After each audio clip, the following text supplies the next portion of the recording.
Ronald Reagan's Assistant Defense Secretary Frank Gaffney warned in an exclusive Newsmax interview about the rise and swift spread of Islamist Sharia law throughout the Middle East. Gaffney, who now heads up the nonprofit Center for Security Policy in Washington, D.C., was speaking on the day that the moderate Islamist party, Ennahda, claimed victory at the ballot box in Tunisia, and the day after Libya's new rulers declared that country will be run on Islamic principles and under Sharia law. Gaffney does not believe Ennahda is really a moderating force. Quote, "I don't believe there is such a thing as a moderate Islamist party," he said.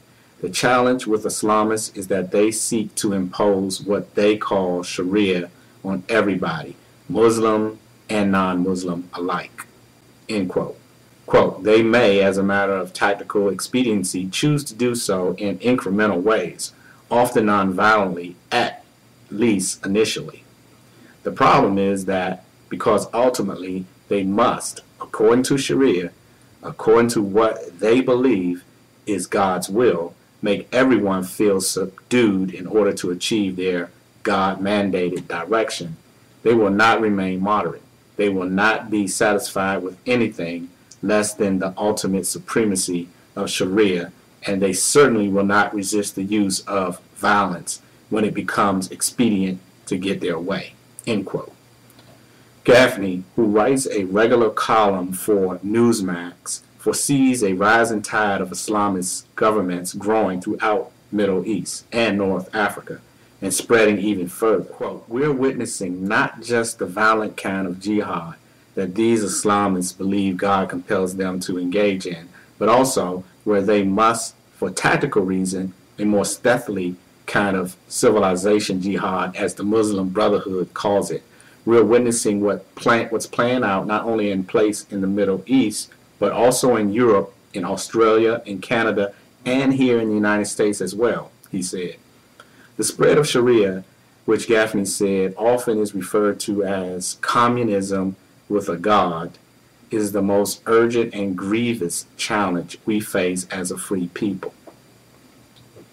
Quote, "Those who follow this program of Sharia believe that God is directing them to engage in jihad or whatever form of warfare is necessary to accomplish their goals. Through stealth, they have successfully penetrated important parts of the free world, including our own government and civil society institutions." End quote. The Obama administration has to stop embracing the Muslim Brotherhood, Gaffney said.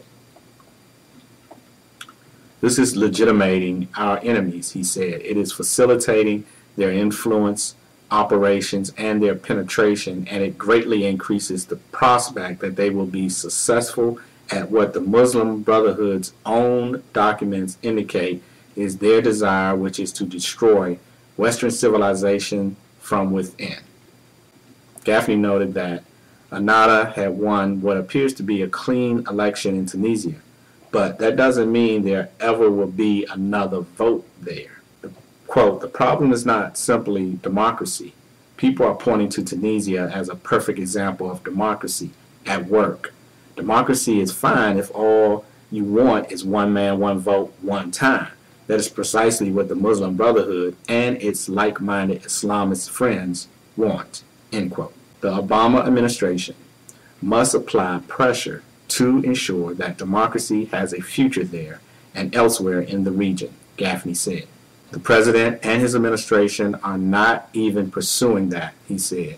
"What we are likely to wind up with, not just in Tunisia, not just in Libya, not just in Egypt, but probably in due course in Syria, as we have in Lebanon, as we have in Gaza, and probably will have down the road in Yemen, Bahrain, maybe Saudi Arabia, is the takeover, the unmistakable takeover, perhaps through the ballot box, of people who will not seek or allow others freedom, who will impose Sharia, and who will use whatever resources they amass as a result, not only to suppress their own people, but to endanger us."